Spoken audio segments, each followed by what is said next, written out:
For multiple days, King Charles chose to ignore the profound friction fracturing his household. That denial shattered when Catherine stepped into his private office, holding a sealed internal document marked with Camilla's own handwriting.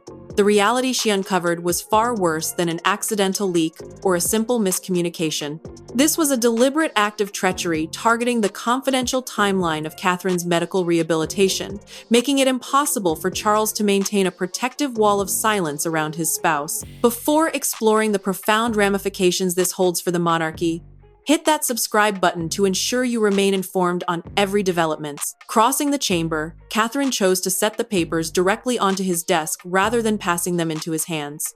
Inside these palace walls, a briefing note served as an internal memorandum designed to register high-level directives, potential hazards, and mandated media strategies. And this specific copy held undeniable proof. Only William, Charles, and a restricted circle of medical staff were privy to her recuperation timeline. Despite this secrecy, Camilla had given a media consultant the green light to relay sensitive updates regarding Catherine's health and her personal anxieties about returning to public service to an outside press middleman. The calculated disclosure painted her as too frail for royal obligations, all while ensuring the Queen Consort remained prominently positioned at the center of a fragile institution. Charles examined the handwritten text a first time, followed by a second, prolonged look. Though Catherine maintained her composure, her emotional pain was palpable. She remarked to the sovereign that the public press titles were not the most painful blow. The genuine sting came from realizing that the person sharing his bed had transformed private vulnerability into political ammunition. When she demanded to know whether loyalty toward his life partner outweighed the preservation of the future queen, he averted his gaze, realizing that remaining neutral was no longer an option. Opting for silence now meant actively ruling against her. Everything shifted with the final line scribbled on the parchment. Establish the absence before the return. Those specific words proved the leak was no clumsy blunder to manage public anticipation. The true goal was to plant seeds of public skepticism regarding Catherine's capability before she could ever step back into the spotlight.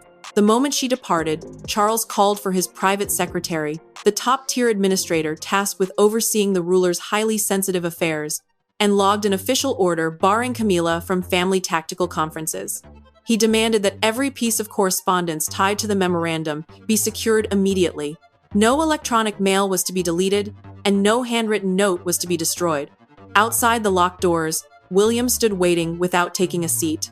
In the room, the sovereign removed his spectacles, rested his pen on the desk, and remarked, "She crossed a line that cannot be uncrossed." It was then that the secretary disclosed that the memorandum directly pointed to an earlier debate at Windsor involving Camilla, a pair of assistants, and an additional individual whose involvement could easily escalate a domestic betrayal into a full-blown constitutional emergency. Yet, before Charles could confront his wife face-to-face, he needed to uncover why Catherine's comeback felt so threatening that Camilla felt compelled to sabotage it. This clash was never merely about an exposed calendar. Lurking behind that piece of paper were three individuals harboring three unique anxieties. Catherine feared her physical battle was being weaponized as personal frailty. Camilla dreaded fading into obscurity the very instant Catherine re-emerged. And Charles was terrified that refereeing their feud would reopen historical scars his administration had worked tirelessly to heal.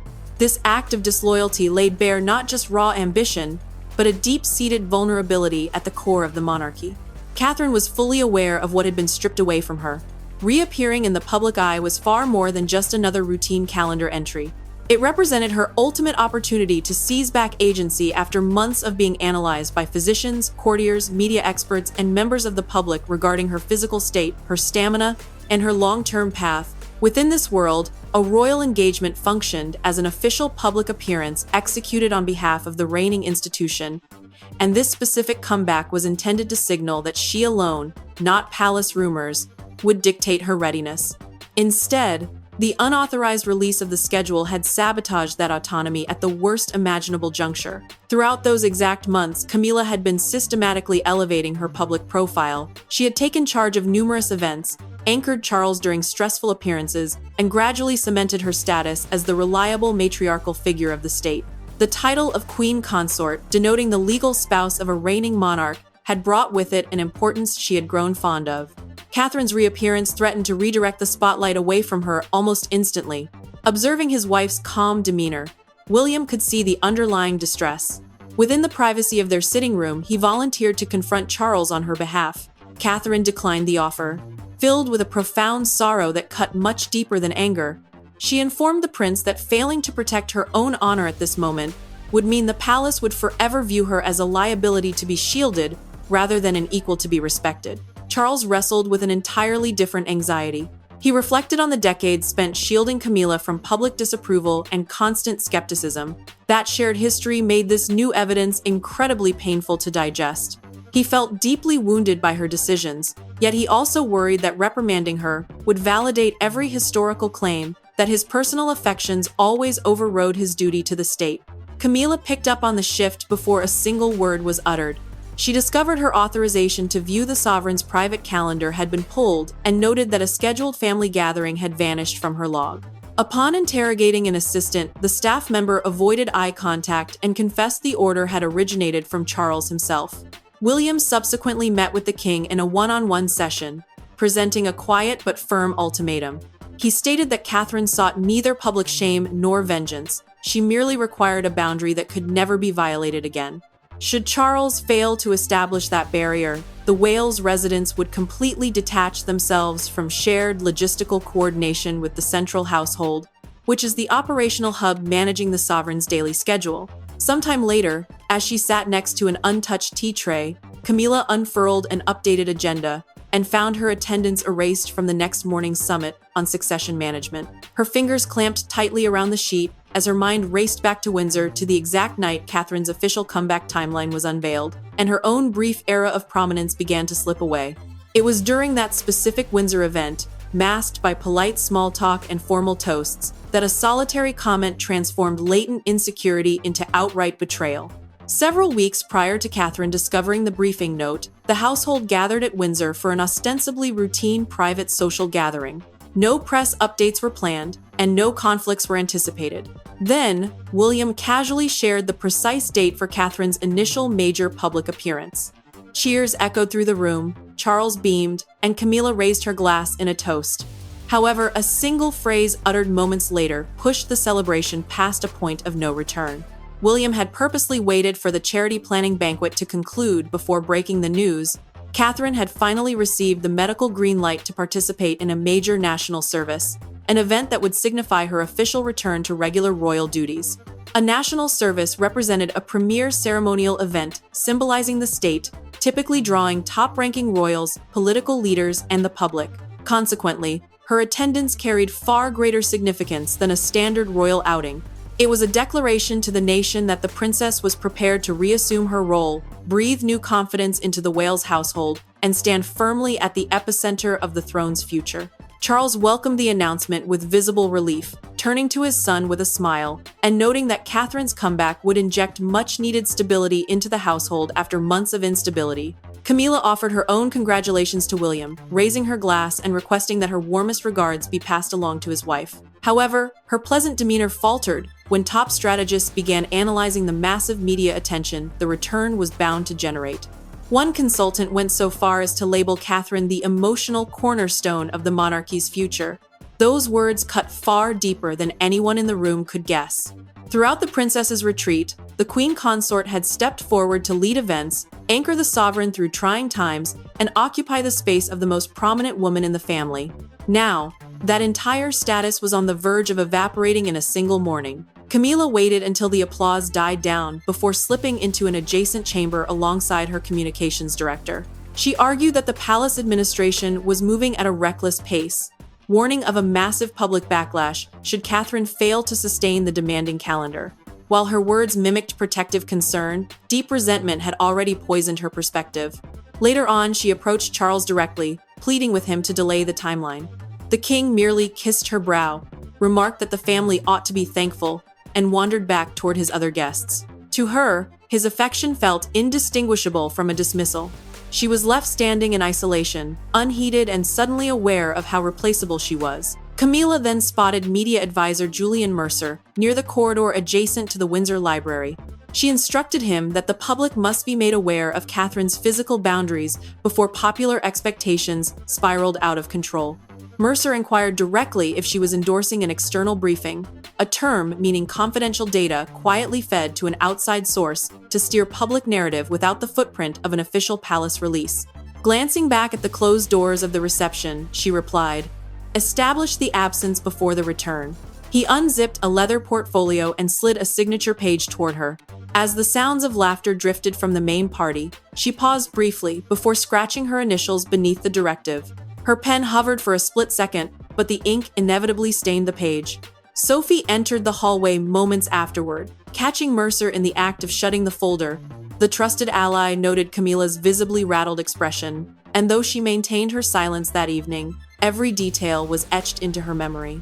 Once the sovereign became aware of the transaction in that hallway, delaying the subsequent meeting was no longer an option.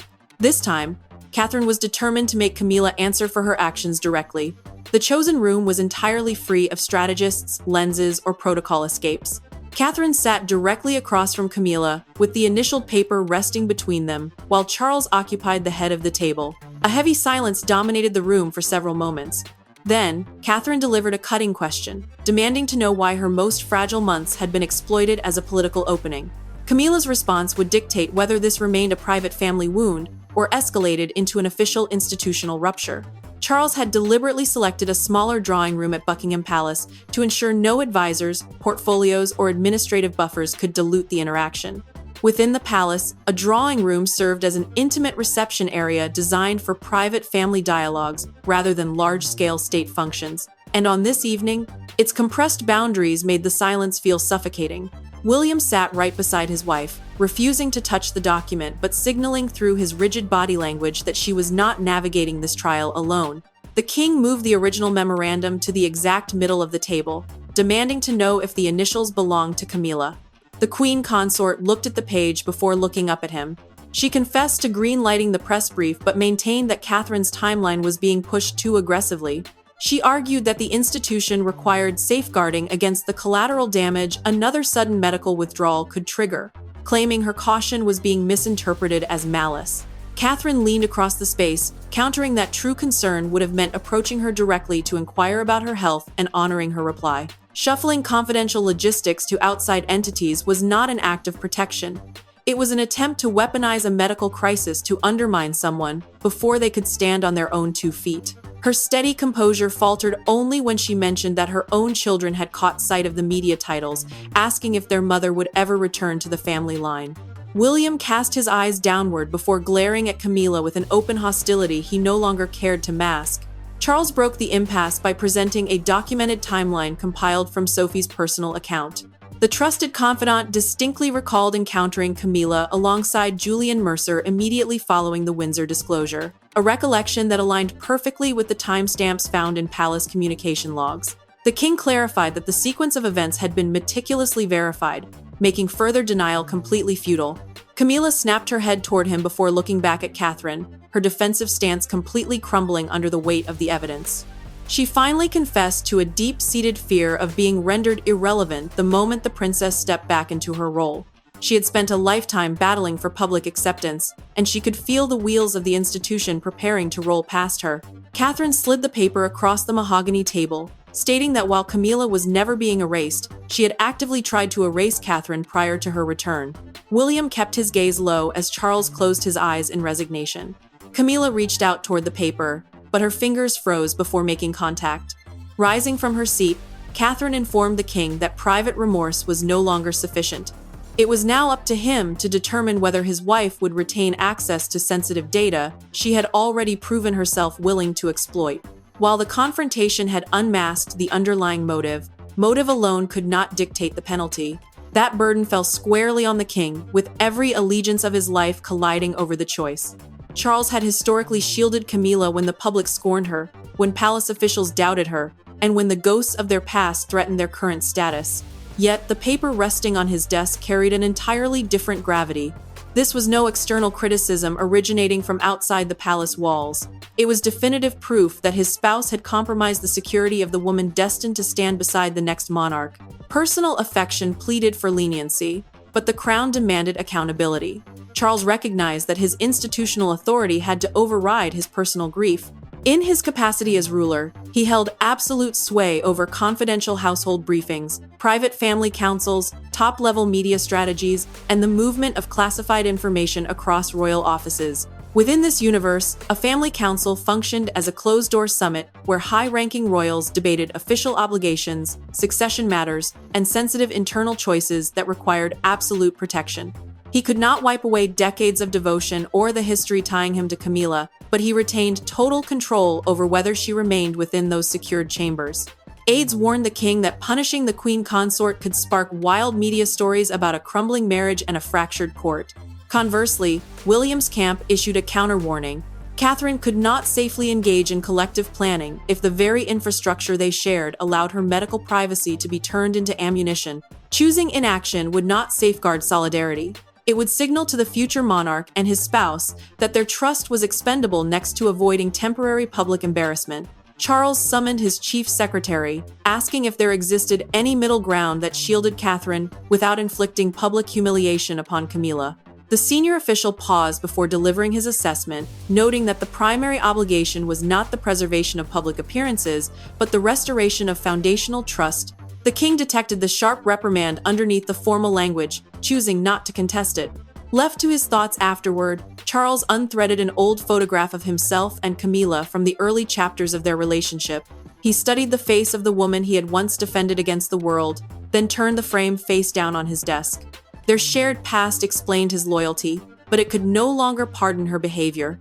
The pressure mounted further when intelligence staff extracted a verified message thread from Julian Mercer's internal palace account. 2 distinct briefing drafts had been formulated. The first cast doubt on Catherine's physical resilience and stamina. The second outlined a proposal for Camilla to inherit extra long-term patronages should the princess's return prove unstable. Within the monarchy, a royal patronage served as an official tie between a member of the family and a charitable organization, granting that royal visible influence, prestige, and public stature. Charles now grasped the entire strategy. The unauthorized disclosure was never just about lowering the bar for Catherine. It was designed to carve out a permanent lane of influence for his wife, while the younger princess remained sidelined. The sovereign reviewed the correspondence twice, then put pen to paper on a mandate stripping Camilla of all access to succession planning, health reports, and Wales household briefings. His pen lingered on the final stroke before he set it aside, decreeing that the ban take effect immediately. Moments later, in her private quarters, Camilla was handed a sealed envelope.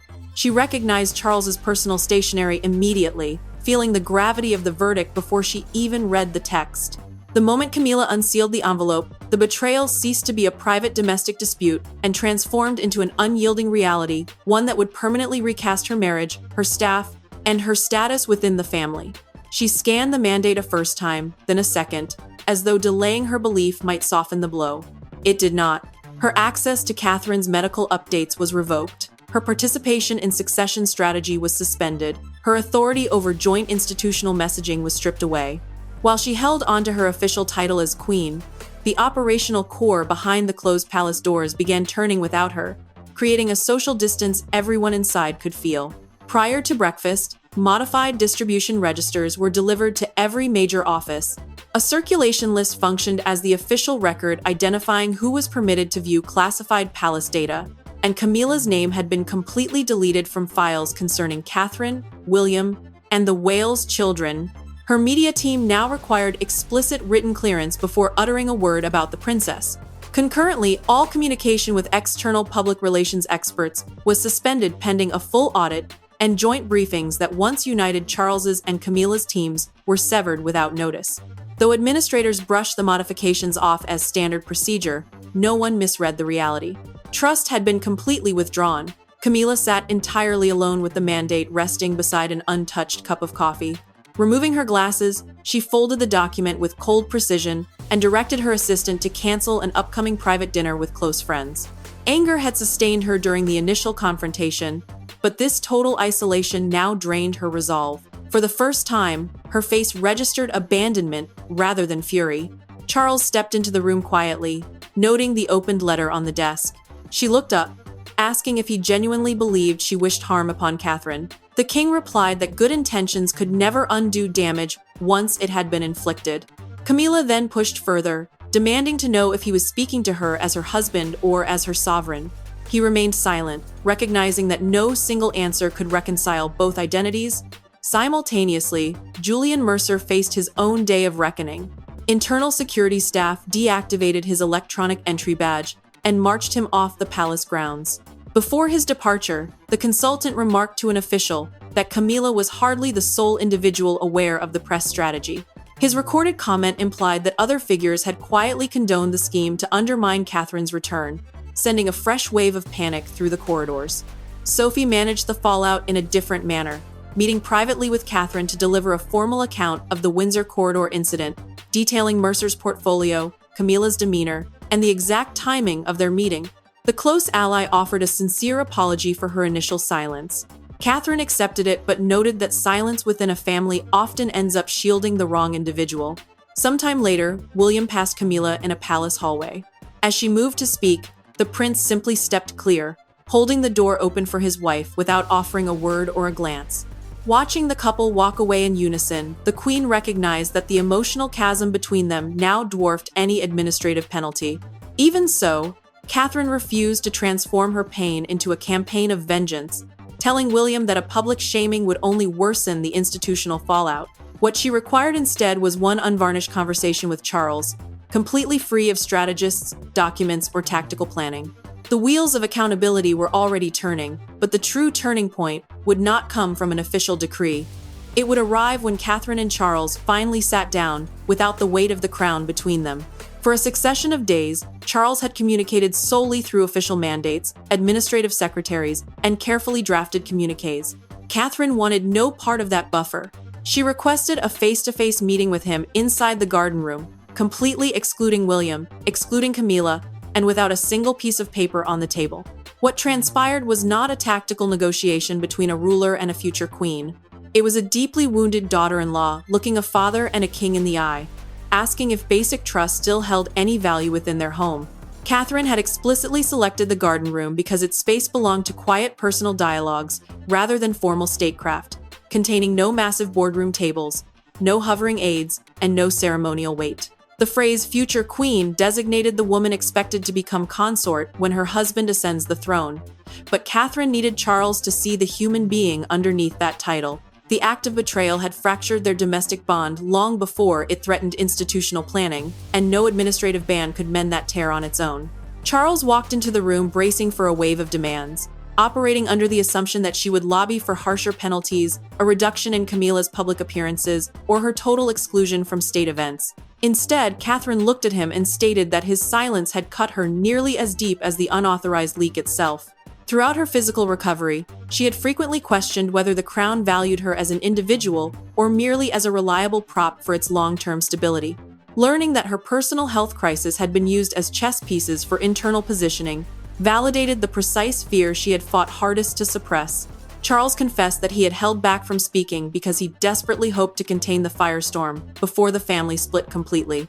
Catherine countered that his silence had contained absolutely nothing. It had simply forced her to navigate the isolation entirely alone, while others decided how much of the truth she was permitted to know. The king lowered his head, acknowledging her accuracy and, for once, offering no self-defense.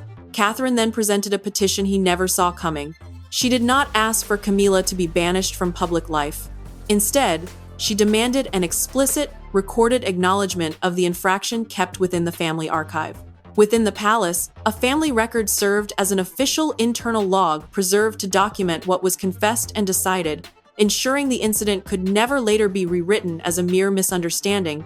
The princess required the truth to be safeguarded just as securely as her medical records should have been. Charles delivered his commitment via a documented private decree, witnessed solely by his chief secretary afterward. Camilla would never again be permitted access to medical files or Wales household data without the explicit green light of both Catherine and William.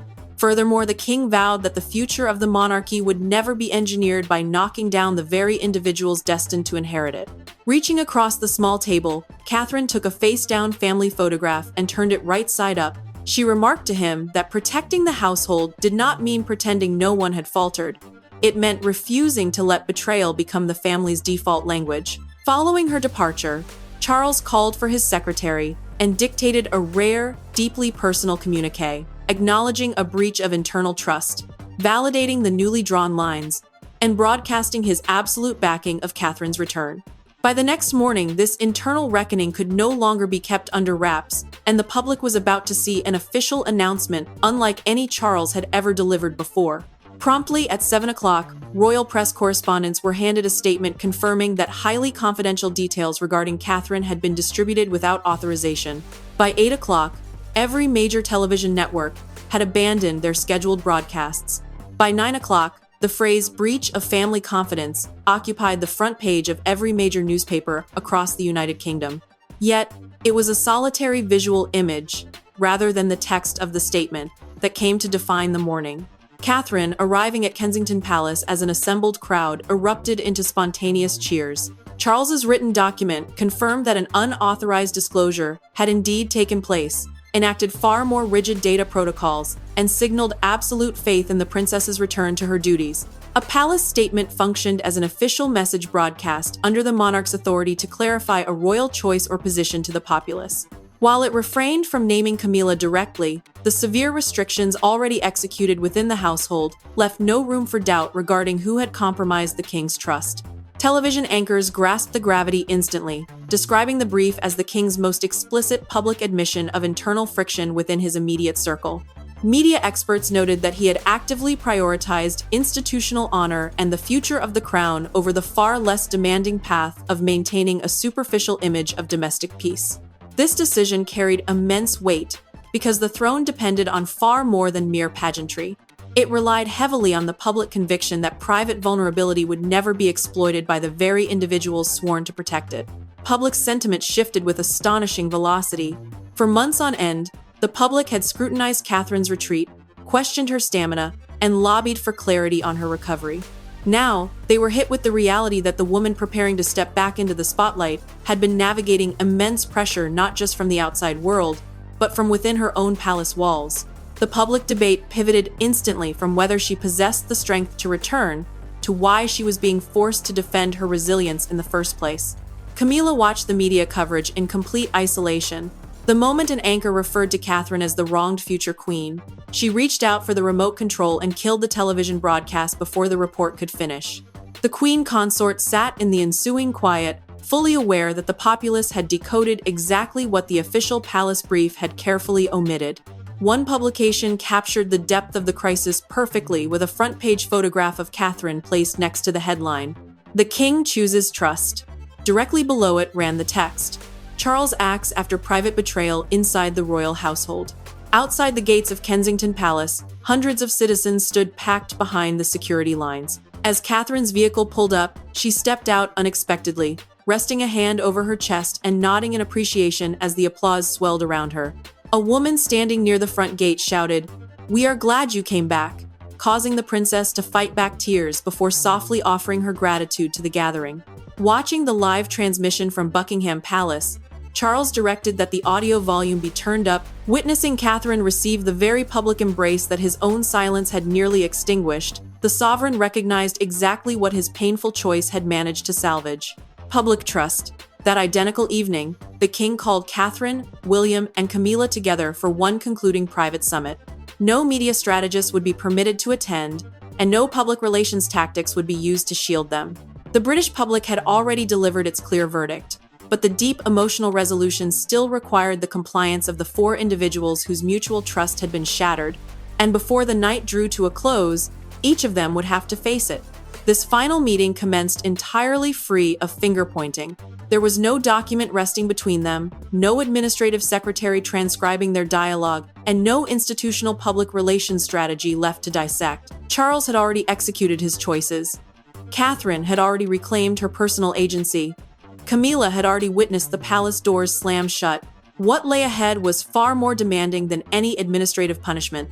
The unvarnished truth spoken without filters, embraced without defensive excuses, and carried forward by a household that could no longer afford to function through a wall of silence. Charles guided Catherine, William, and Camilla back into the exact same chamber where the original confrontation had exploded. On this night, the initial briefing paper was nowhere to be seen. The sovereign informed them that the core facts had been permanently established and the resulting penalties would remain strictly in place. Camilla would continue to execute her public-facing obligations right alongside him, but she was permanently barred from participating in any private planning touching upon Catherine's health, the operations of the Wales residence, or long-term succession strategy. The term succession strategy referred to the highly confidential organizational planning that prepared the subsequent generation for their future responsibilities under the crown. From that exact hour forward, every single media communication touching upon Catherine would remain under her absolute governance and William's unmediated command. Camilla looked directly at Catherine, choosing to speak without a shred of self-defense. She confessed that personal insecurity had deeply warped her judgment, admitting that she had failed to safeguard the crown, choosing instead to exploit the princess's medical retreat to shore up her own perceived relevance. The queen consort refrained from begging for instant absolution, fully recognizing that an apology possessed no magic power to rebuild what her choices had destroyed. Catherine countered with an unyielding, calm precision, noting that forgiveness could never automatically restore trust to its original foundation. Trust had to be systematically rebuilt through future behavior, not simply requested through spoken words. Even so, she openly refused to let this act of disloyalty transform into an endless domestic Cold War that would inevitably poison their children, compromise their public obligations, and damage the very country they were appointed to serve. It was then that Charles voiced his own profound failure, confessing that his choice to delay the confrontation had directly allowed the emotional wound to fester. He remarked to the room that hiding behind a dignified silence can easily morph into a convenience that quietly serves personal fear. His true error was never his devotion to Camilla. It was his flawed conviction that love required him to shield her from being held accountable for her actions. The honest confession fundamentally transformed the atmosphere in the room, because it stripped away the last remnants of palace pretense, laying down a completely new blueprint for how the family would survive moving forward.